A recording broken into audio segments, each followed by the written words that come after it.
Nung dumating ka actually, babe, yun yung time na tinulungan mo talaga ako mentally. Kasi pa-give up ko talaga ako, meme. Tapos nung dumating siya, ay, kaya ko naman pala.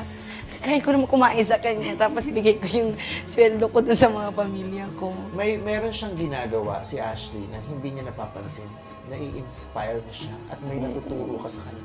Kasi ikaw naman, independence, di ba? Yung parang, di ba, independent ka di ba? Aasikasuhin ko sarili ko, gagalingan ko, bubuhayin ko yung sarili ko. Tapos nakikita mo, ang ganda ng epekto sa kanya.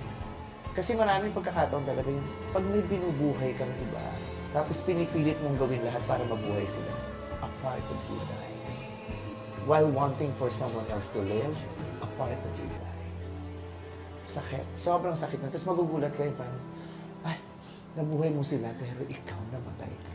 Pero God sees what you do. Diba? God sees your heart. God listens to you. God sees what you've been through. Siya yung magbibigay sa'yo ng, deserve mo na to, ang dami mo ng pinagdaan. Deserve mo na to, ang dami mo ng hirap, dami mo ng ginawa.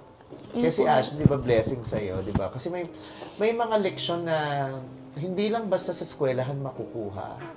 Makukuha mo yun sa pakikitungo sa ibang tao. Sa mga taong hindi mo masyado pang kilala. She made me a better person po talaga, meme. Like, super. Kinaya ko ang buhay dito sa Manila because of her. If it weren't for her, baka bumalik na ako sa isla.